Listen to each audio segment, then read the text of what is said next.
Hello everyone, this is Brinda Vijayaram. Welcome back to my channel.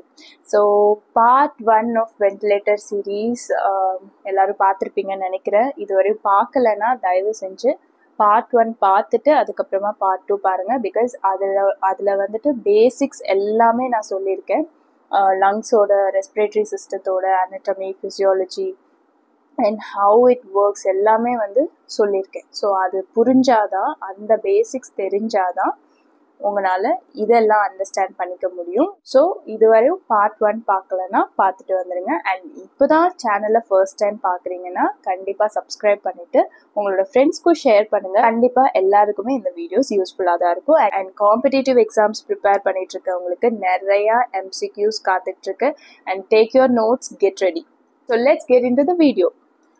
So இந்த வீடியோவில் நம்ம பார்க்க போகிறது டிஃப்யூஷன். அதாவது நம்ம பார்ட் 1ல் வந்து பார்த்தோம் oxygen carbon di oxide exchange எப்படி நடக்குது அப்படின்னு பார்த்தோம். பிளட் எங்கேருந்து எங்கே பாஸ் ஆகுது, ஏர் எங்கேருந்து வருது, ஸோ இது எல்லாமே பார்த்தோம். பட் த ப்ராசஸ், அதோட ப்ராசஸ்லேருந்து நான் இப்போ கண்டினியூ பண்ண போகிறேன். அண்ட் ரெஸ்பிரேஷனோட mechanism, lung volumes and capacity is very important as well as very confusing topic.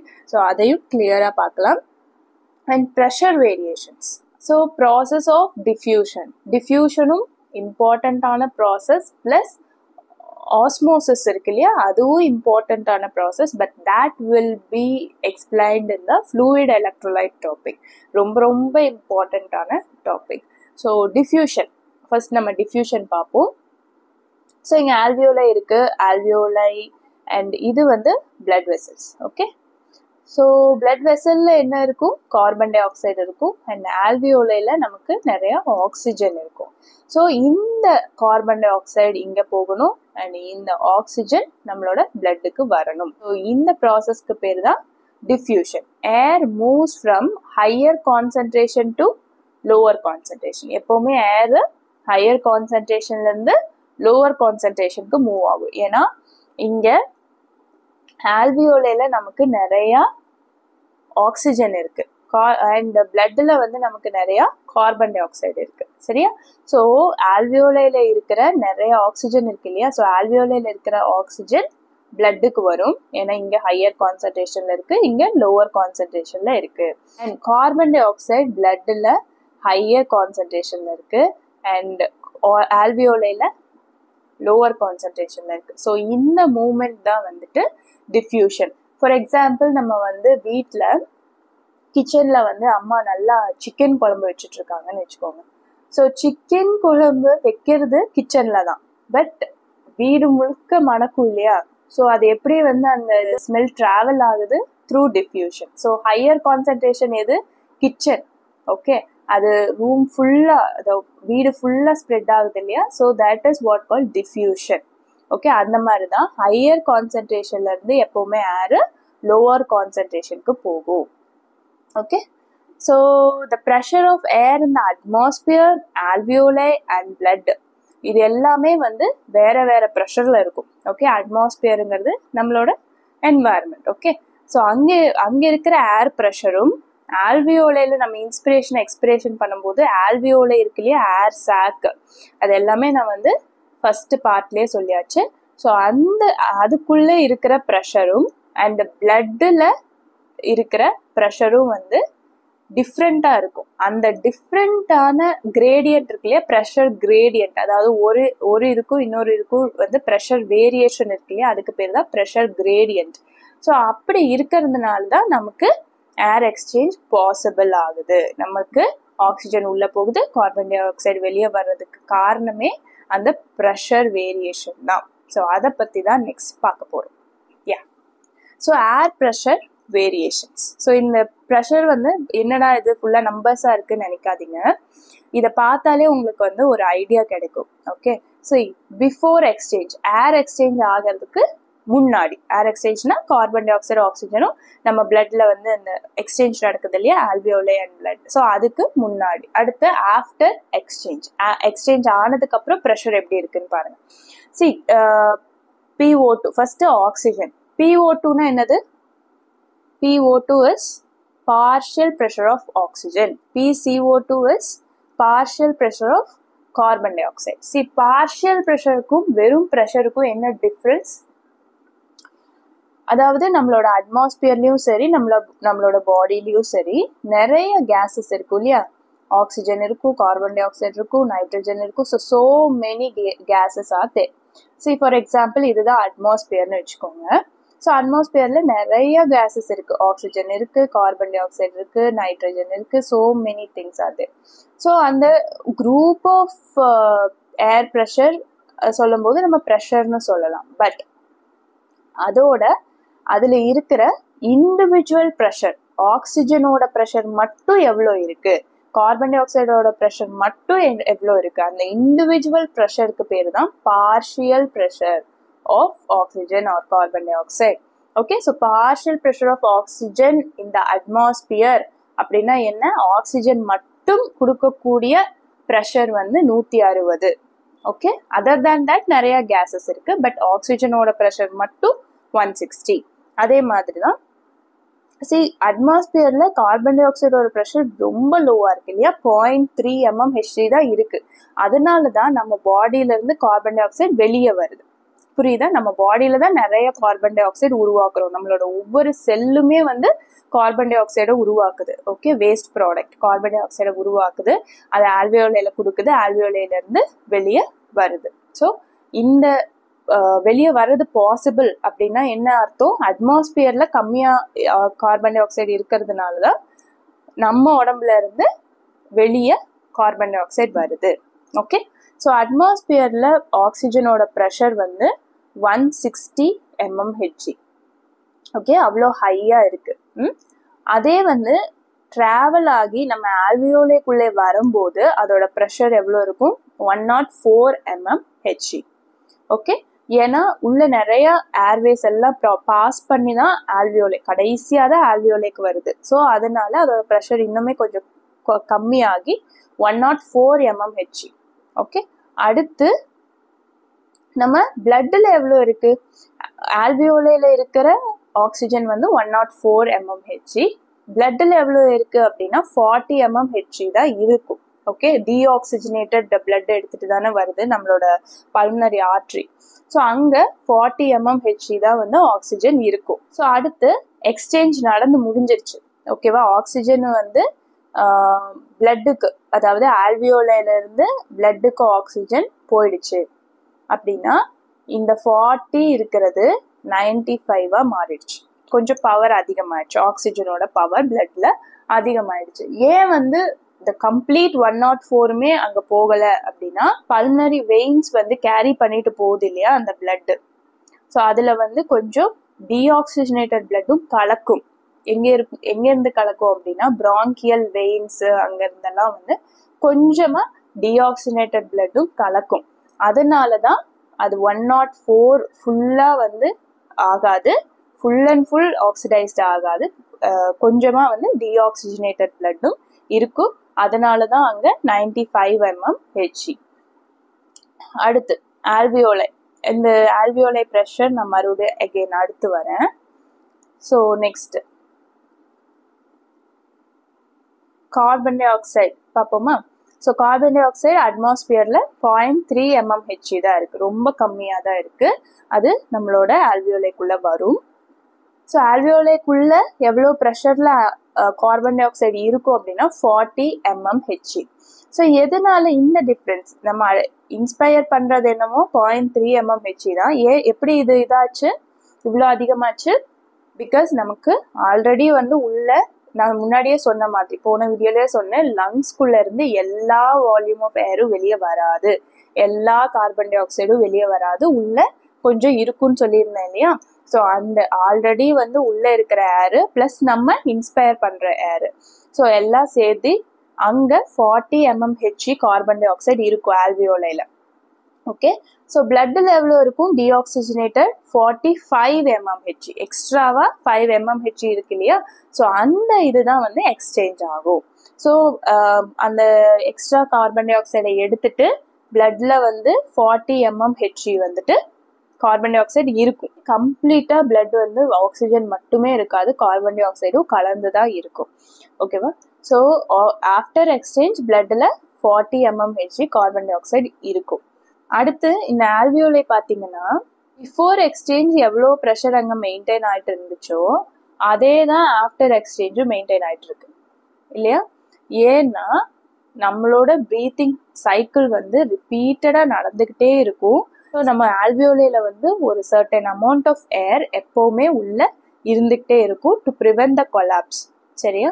So அதுதான் வந்து இந்த ப்ரெஷர். ஸோ சேம் ப்ரெஷர் வந்து ஏர் எக்ஸ்சேஞ்சுக்கு முன்னாடியும் ஏர் எக்ஸ்சேஞ்சுக்கு அப்புறமாவும் மெயின்டைன் ஆகும். ஓகேவா? So I hope you understood this slide.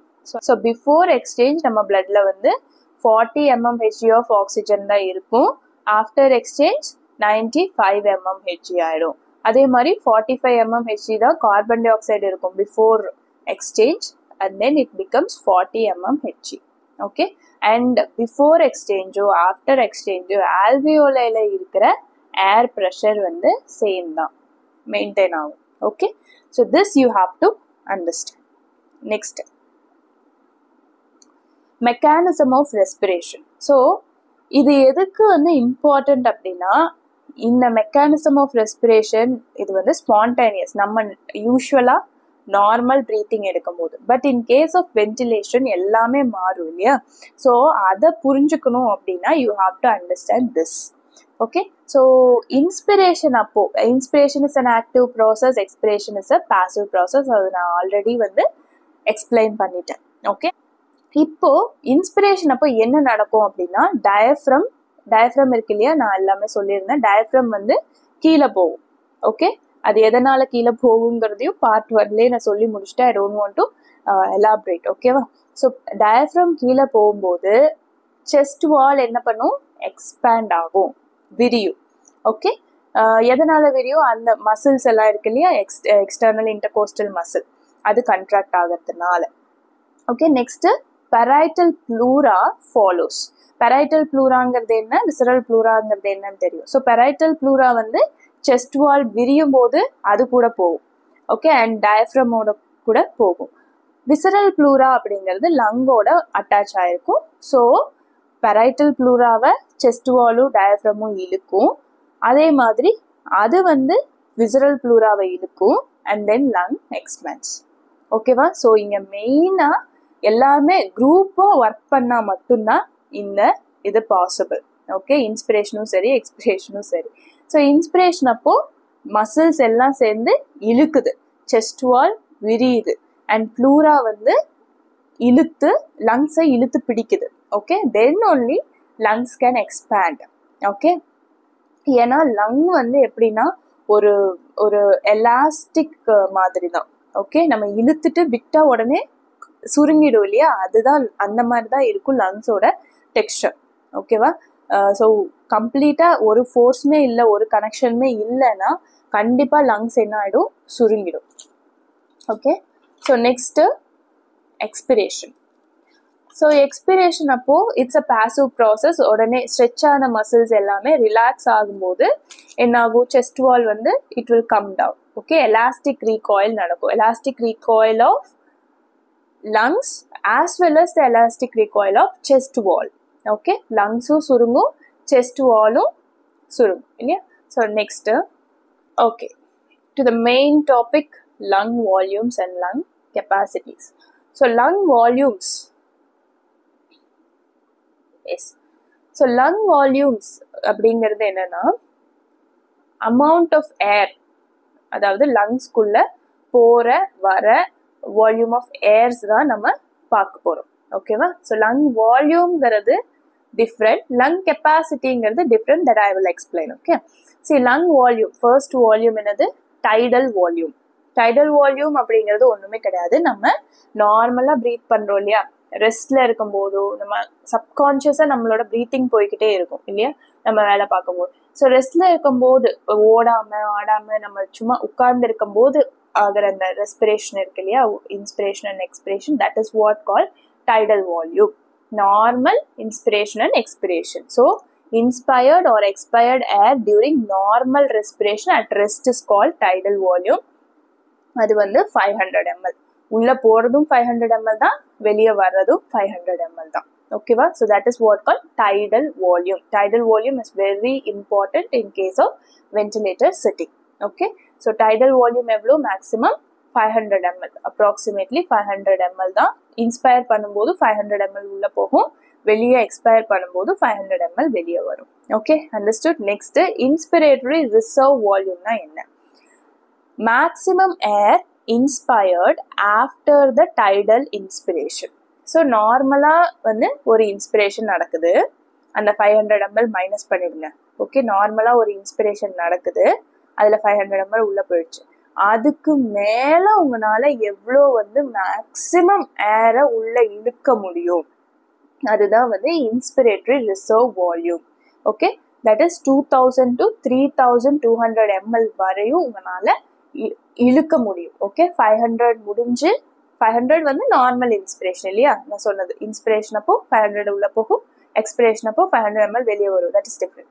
So normal inspiration முடிஞ்சு அதுக்கப்புறமா எவ்வளோ வந்து உங்களால் மேக்ஸிமம் இன்ஸ்பயர் பண்ண முடியுது, அதுதான் வந்து inspiratory reserve volume. Okay, next excretory reserve volume same, expire பண்ணுறோம் நம்ம. ஓகே, நார்மலாக மேக்ஸிமம் ஏர் இன்ஸ்பயர்ட், சாரி இது வந்து எக்ஸ்பயர்ட். ஓகே,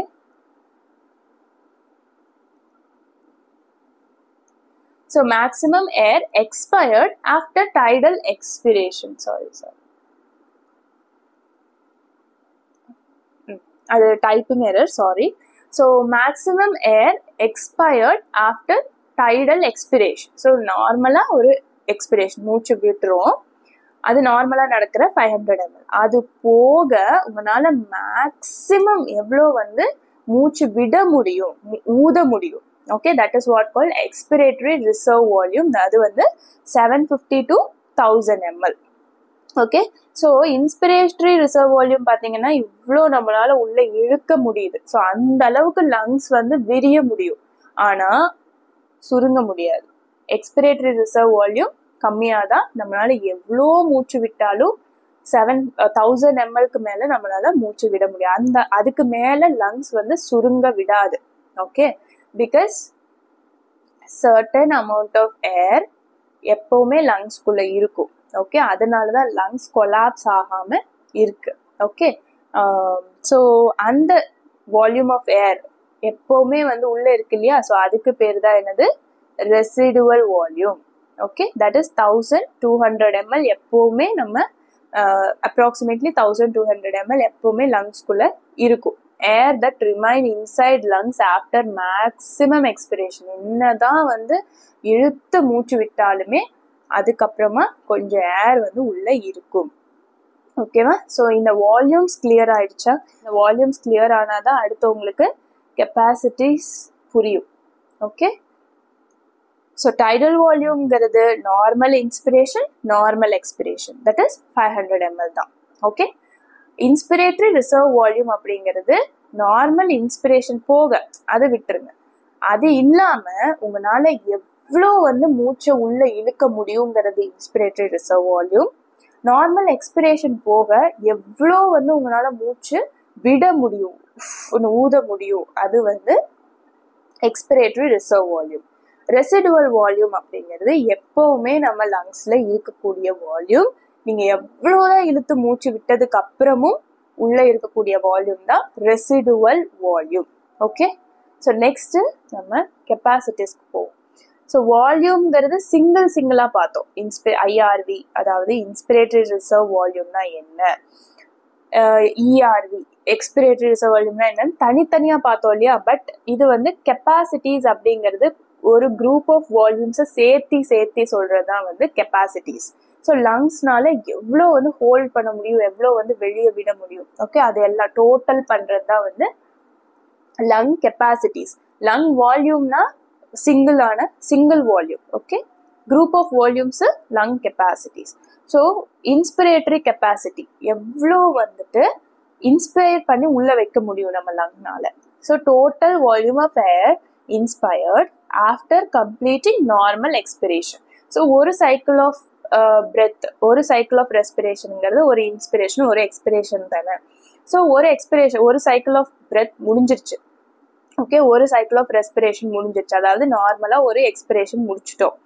முடிச்சதுக்கு அப்புறமா டோட்டலா எவ்வளோ ஏர் வந்து நம்மளால உள்ள இழுக்க முடியுது, பிளஸ் டைடல் வால்யூம். டைடல் போன இதுல இன்ஸ்பிரேட்டரி ரிசர்வ் மட்டும் நம்ம தனியா பார்த்தோம் இல்லையா, டைடல் இல்லாம. இப்போ டைடலையும் சேர்த்து இன்ஸ்பிரேட்டரி ரிசர்வ் வால்யூம், அதாவது டோட்டலா லங்ஸ்னால எவ்வளோ வந்து உள்ள பிடிச்சு வைக்க முடியுது, எவ்வளோ வந்து மூச்சை உள்ள எடுக்க முடியுது, இன்ஸ்பயர் பண்ண முடியுது, அதுதான் வந்து 2500 to 3700 ml உங்களால உள்ள வைக்க முடியும். So that is inspiratory capacity. Okay, so like maximum inspiratory reserve volume எவ்வளோ பார்த்தோம், 3200 பார்த்தோமா, பிளஸ் டைடல் வால்யூம் ஒரு 500 சேர்த்தோம்னா 3700 மேக்ஸிமம். Okay, inspiratory capacity. அடுத்து எக்ஸ்பிரேட்டரி கெப்பாசிட்டிங்கிறது அதே தான், total volume of air expired after completing normal inspiration. Okay, ஒரு நார்மல் இன்ஸ்பிரேஷன் எடுத்தாச்சு, அடுத்து மூச்சை விடணும். விடுறப்போ டைடல் வால்யூமும் வரும், பிளஸ் எவ்வளோ மேக்ஸிமம் உங்களால மூச்சு விட முடியுதோ அவ்வளோ விடணும். So that is what call expiratory capacity. So tidal volume, okay, normal expiration plus ERV expiratory reserve volume எல்லாம் சேர்த்து மேக்ஸிமம் 1500 வரையும் வெளியே விட முடியும். So that is what call expiratory capacity. அடுத்து vital capacity, total volume of maximum inspired air and maximum expired air. இப்போ ரெண்டையும் சேர்த்தியாச்சு. ஓகே, ஸோ டைடல் வால்யூம்ங்கிறது இன்ஸ்பிரேஷன் பிளஸ் எக்ஸ்பிரேஷனா, அதாவது இன்ஸ்பயர் பண்றதும் 500 ml தான், வெளியே விடுறதும் 500 ml தான். ஸோ ஒரு டைடல் வால்யூம் தான் நமக்கு ஆட் பண்ண முடியும். ஸோ டைடல் வால்யூம் அப்படின்னாலே இன்ஸ்பயர் பண்றது பிளஸ் எக்ஸ்பயர் பண்றதுன்னு ஆயிடுச்சு. பிளஸ் அது போக உங்களால மேக்சிமம் எவ்வளோ மூச்சை உள்ள இழுக்க முடியும், மேக்சிமம் எவ்வளோ மூச்சை வெளியே விட முடியும், இது எல்லாத்தையும் சேர்த்தினா வைட்டல் கெப்பாசிட்டி. ஓகே, மேக்சிமமா உள்ள எவ்வளோ இழுக்க முடியும், மேக்சிமமா உள்ள வெளியே எவ்வளோ விட முடியும், இது ரெண்டையும் சேர்த்தினா வைட்டல் கெப்பாசிட்டி. ஓகே, மேக்சிமம் உள்ள இழுக்கிறது இன்ஸ்பிரேட்டரி கெப்பாசிட்டி, மேக்சிமம் வெளியே மூச்சு விடுறது எக்ஸ்பிரேட்டரி கெப்பாசிட்டி, ரெண்டையும் சேர்த்து பார்க்கறது வைட்டல் கெப்பாசிட்டி. ஓகே, ஸோ மேல்ஸ்க்கு அது 4.8 லிட்டர், ஃபீமேல்ஸ்க்கு கொஞ்சம் கம்மி 3.2 லிட்டர்ஸ். ஓகே, ஸோ இந்த வைட்டல் கெப்பாசிட்டிலாம் very important in case of spirometry, அது அப்போதான் வந்து அதெல்லாம் அசஸ் பண்ணுவாங்க. ஓகே, அடுத்து ஃபங்க்ஷனல் ரெசிடுவல் வால்யூம்னா என்ன?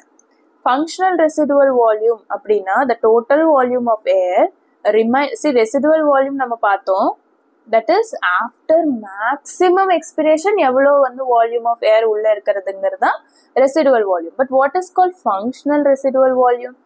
So total volume of air remain inside lungs after normal expiration. Normal expiration அப்புறம் எவ்வளோ வால்யூம் இருக்கு, வெறும் residual volumeங்கிறது ஃபோர்ஸ்ட், அதாவது ரொம்ப மூச்சு விட்டதுக்கு அப்புறமா எவ்வளோ மேக்சிமம் எக்ஸ்பயர் பண்ண முடியுமோ அவ்வளோ விட்டதுக்கு அப்புறமா உள்ள எவ்வளோ இருக்கு அப்படிங்கிறது residual volume. Functional residual volume அப்படிங்கிறது நம்ம வந்து எல்லா மூச்சையுமே வந்து மூச்சை இழுத்து இழுத்து விட்டுட்டு இருக்க மாட்டோம் இல்லையா, நார்மல் எக்ஸ்பிரேஷன் நார்மல் இன்ஸ்பிரேஷன் தான் இருக்கும். ஸோ நம்ம நார்மல் ப்ரீத்திங் பண்ணிட்டு இருக்கும் போது உள்ள வந்து அந்த இஆர்வி எக்ஸ்பிரேட்டரி ரிசர்வ் வால்யூம் உள்ளேயே உட்கார்ந்துருக்கும். நம்ம எப்போ பெருமூச்சு விடுறோமோ அப்பதான் அந்த இஆர்வி வெளியே வரும் இல்லையா, ஸோ அது வரையும் உள்ளேயே தான் இருக்கும், அதுவும் உள்ளேயே இருந்து கேஸ் எக்ஸ்சேஞ்சில் ஈடுபடும். That is what call functional residual volume. Okay, so residual volume maximum எக்ஸ்பயருக்கு அப்புறம் இருக்கிற அந்த சின்ன volume plus expiratory reserve volume அதுவும் உள்ளதான் இருக்கும். ஸோ இது ரெண்டையும் சேர்த்து தான் ஃபங்க்ஷனல் ரெசிடுவல் வால்யூம், அது வந்து 2.5 லிட்டர்ஸ்.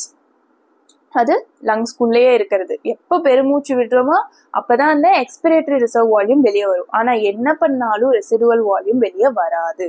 ஓகே, அடுத்து total lung capacity. So total lung கெப்பாசிட்டிங்க போதே தெரியும், டோட்டலா நம்ம லங்ஸ்னால எவ்வளோ ஏரை ஹோல்ட் பண்ணி வைக்க முடியும். Okay, that is vital capacity plus residual volume. Vital கெப்பாசிட்டிங்கிறது எவ்வளோ மேக்ஸிமம் உள்ள இருக்க முடியும், எவ்வளோ மேக்ஸிமம் வெளியே விட முடியும், that is tidal volume plus inspiratory reserve volume plus expiratory reserve volume, இதெல்லாம் சேர்த்து தான் வைட்டல் கெப்பாசிட்டி. அது கூட உள்ளேயே இருக்கிற ரெசிடுவல் வால்யூம் இதையும் சேர்த்துனா டோட்டலாக லங்ஸில் இவ்வளோ amount of air, that is 5800 ml air உள்ள இருக்க முடியும். Okay, so next minute ventilation. Minute ventilation is very important in ventilator setting.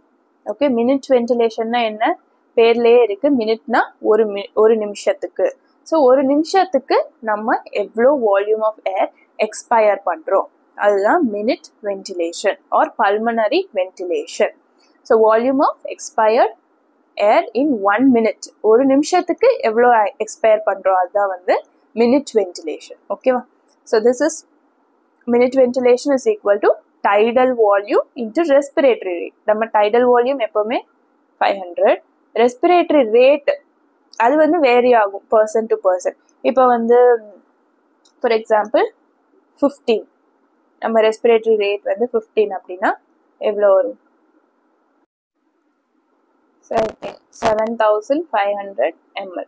So ஒரு நிமிஷத்துக்கு, I'm not talking about one cycle of respiration, இது 1 minute-க்கு இப்போ 15 respiratory rate இருக்கு அப்படின்னா into tidal volume போட்டால் 7500 ml of air நம்ம வெளியே விட்டுரும், எக்ஸ்பயர் பண்ணுறோம். ஓகே,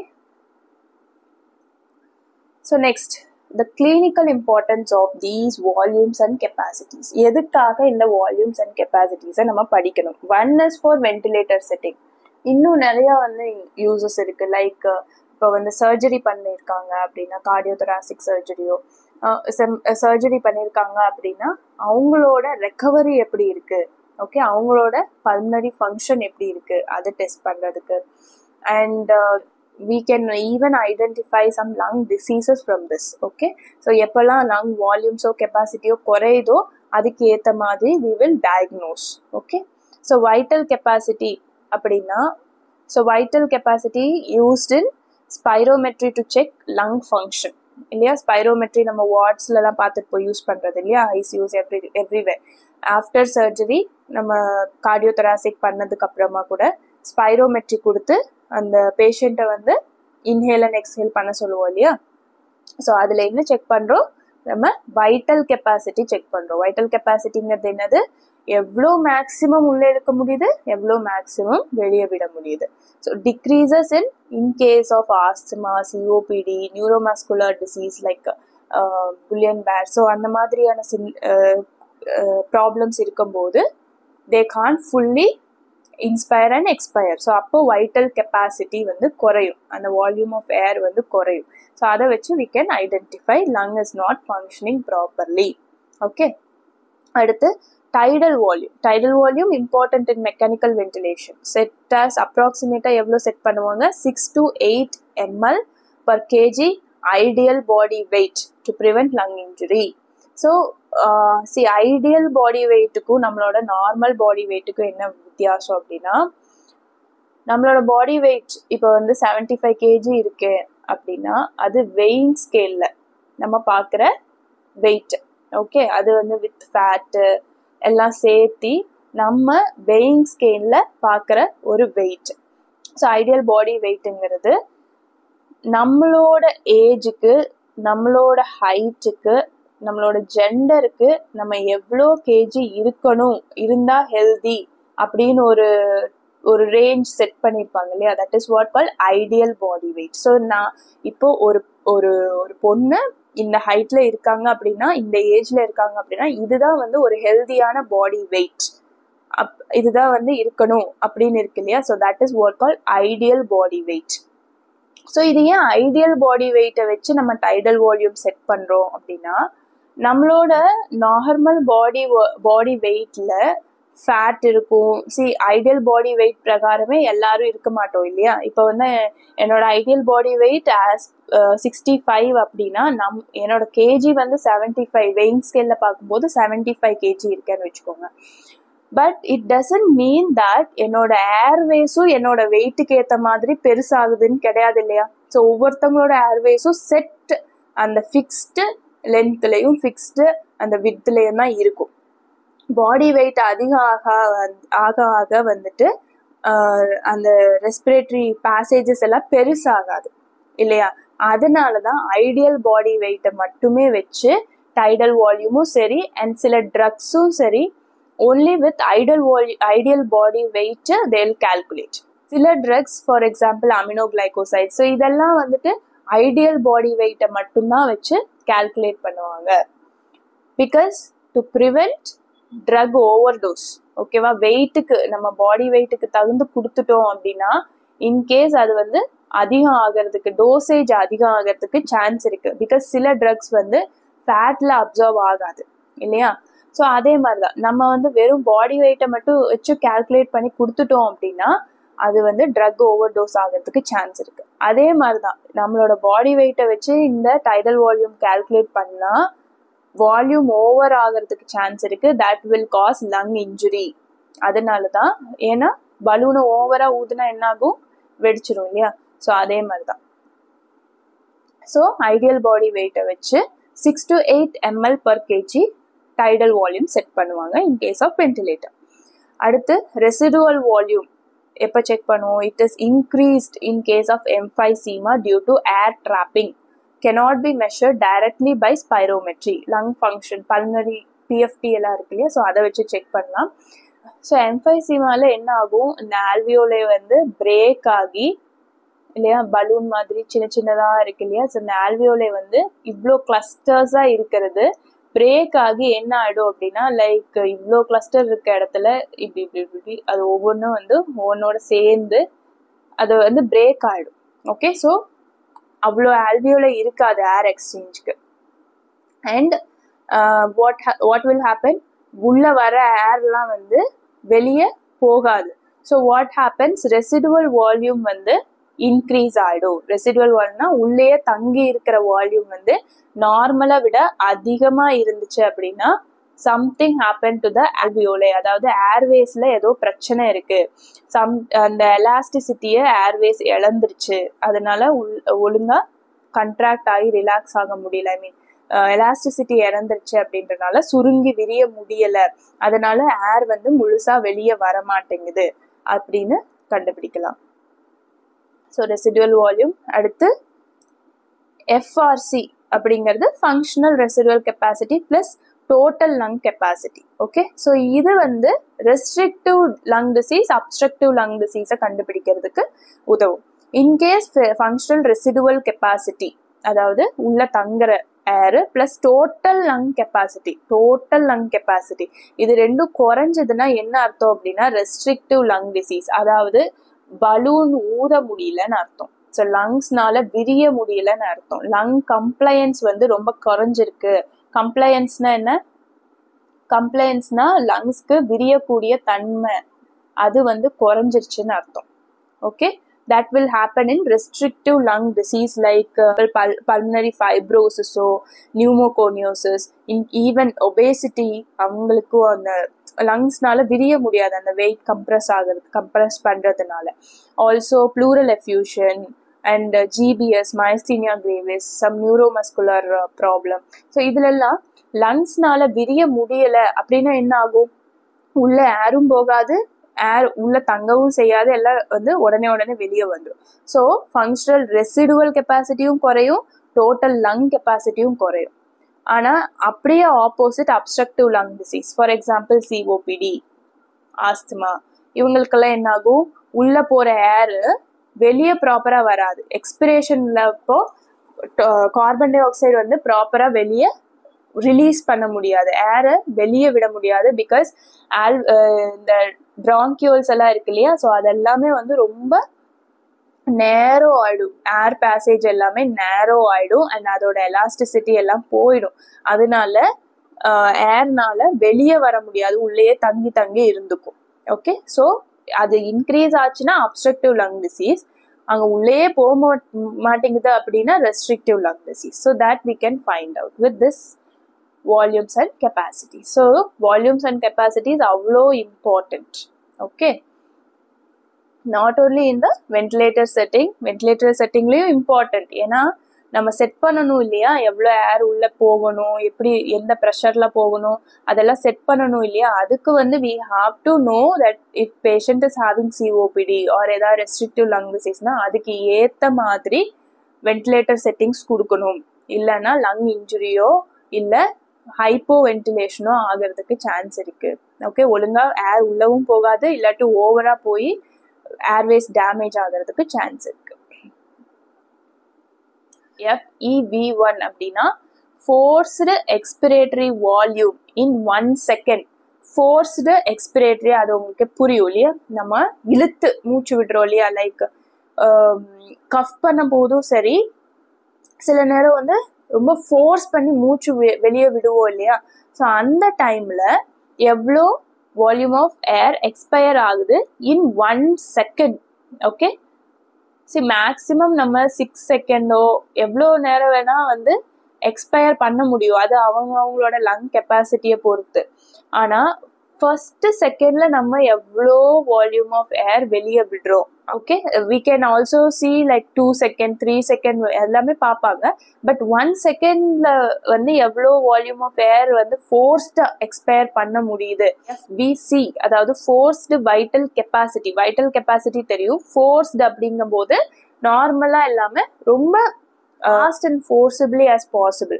ஓகே, மெதுவா அதை பண்ணாம, மெதுவா ஃபுல்லா இன்ஸ்பயர் பண்ணி மெதுவா ஃபுல்லா எக்ஸ்பயர் பண்ணாம ஃபோர்ஸ்ஃபுல்லா பண்றோம் அப்படின்னா அந்த வால்யூம். ஓகே, அதுதான் வந்து ஃபோர்ஸ்டு வைட்டல் கெப்பாசிட்டி. ஸோ இது ரெண்டும் வந்து இம்பார்ட்டன்ட். எதுக்குன்னு நான் சொல்றேன், இன் அப்ஸ்ட்ரக்டிவ் லங் டிசீஸ் லைக் சிஓபிடியா இருக்கட்டும், ஆஸ்மாவா இருக்கட்டும், for that patient forced excretory volume in 1 second will be decreased. Okay, அதே மாதிரி தான் ஃபோர்ஸ்டு வைட்டல் கெப்பாசிட்டியும் கம்மியாக இருக்கும். ஸோ ஏங்கிறத நான் போன ஸ்லைட்லேயே சொன்னேன். லைக் சிஓபிடி ஆஸ்துமா பேஷண்ட்ஸ்க்கு வந்துட்டு அந்த ஏர்வேஸோட எலாஸ்டிசிட்டி போயிருக்கும். ஸோ உள்ளேயே தங்கிடும் சொன்னேன் இல்லையா. ஸோ ஏர் ட்ராப் ஆகிடும். Falls a lot, air is trapped. Okay, so airways are blocked, அதனால வெளியே ஏர் வர முடியாது. ஸோ ஏர் உள்ளேயே தங்கி இருக்கும் இல்லையா. ஸோ அதனால அவங்க எக்ஸ்பயர் பண்ற ஏரும் கம்மியாகும், வால்யூம் வந்து கம்மியாகும். ஃபர்ஸ்ட் செகண்ட்ல அவங்க ஃபோர்ஸ்ஃபுல்லி எக்ஸ்பயர் பண்ற வால்யூம் வந்து கம்மியா இருக்கும். ஸோ FEV1ம் FVCயும் கம்மியா இருக்கு அப்படின்னாலே we can identify that the patient is COPD or asthma. Okay, so FVC, forced vital capacity, may reduce slightly, still exhaling some air. Anyway exhale பண்ணுவாங்க, பட் அவ்வளோ வந்து எஃபெக்டிவா பண்ண முடியாது. ஸோ அந்த ரேஷியோ பார்த்தோம்னா ஃபோர்ஸ்டு வைட்டல் கெப்பாசிட்டி எவ்வளோ தூரம் ஃபோர்ஸ்ஃபுல்லா இழுத்து மூச்சை வெளியே விட முடியுது, அண்ட் அதை 1 செகண்ட்ல ஃபர்ஸ்ட் 1 செகண்ட்ல எவ்வளோ விட முடியுது. ஸோ இது ரெண்டோட ரேஷியோ பார்க்கும்போது இட் ஷுட் பி மோர் தென் 70%. அதாவது நார்மல் பாருங்க, நார்மல் வந்து அட்லீஸ்ட் 80% வந்து இருக்கணும். 80% ஆஃப் இன்ஹேல் பண்ண ஏர் அவங்க வெளியே விட்டே ஆகணும். ஓகே, அதான் வந்து normal. But in case of COPD இது லெஸ்ஸர் ஆகும். ஓகே, உள்ள போன ஏர் வெளியே வராது, உள்ள ட்ராப் ஆயிக்கும். ஓகேவா. So this low ratio less than 70% is a key sign of obstruction in the lungs. Okay, so simple tip to remember, obstructive na O for outflow problem nu vechukkom. So outflow problem na veliye vara maatengudhu. So FEV1 um FVC um korayudhu nu artham. Okay, adoda ratio korayudhu. So I hope you have understood everything. So இதுவரையும் பார்த்த volumes, capacities and pressure variations புரிஞ்சிருக்கும்னு நினைக்கிறேன். இது கண்டிப்பாக வந்து நல்லா பார்த்துட்டு notes எடுத்துட்டு ரிவைஸ் பண்ணிக்கோங்க. இன்கேஸ் நீங்கள் காம்படிட்டிவ் எக்ஸாம் ப்ரிப்பேர் பண்ணியிருக்கீங்கன்னா அடுத்து நம்மளோட வென்டிலேட்டர் செட்டிங்ஸ் எல்லாம் புரியணும் அப்படின்னா இந்த ப்ரெஷர் சேஞ்சஸ் புரியணும். அடுத்து இன்னும் நிறைய ப்ரெஷர் படிக்க போகிறோம், சரியா? அதெல்லாம் புரிஞ்சாதான் உங்களுக்கு வென்டிலேட்டர் செட்டிங்ஸ் புரியும். ஸோ அது புரியணும்னா இது புரியணும். ஓகே, ஸோ பார்ட் 2வும் பாருங்க, பார்ட் 1ம் இதுவரையும் பார்க்கலன்னா பாருங்க. அண்ட் இதுவரையும் சப்ஸ்கிரைப் பண்ணலன்னா கண்டிப்பாக சப்ஸ்கிரைப் பண்ணுங்க. அண்ட் இதை உங்கள் ஃப்ரெண்ட்ஸ்க்கும் ஷேர் பண்ணுங்க. அடுத்து பார்ட் 3ல முக்கியமான வென்டிலேட்டர் செட்டிங்ஸ் அண்ட் அதோட ப்ரெஷர்ஸ் எல்லாமே வந்து பார்க்க போகிறோம். Okay, so bye.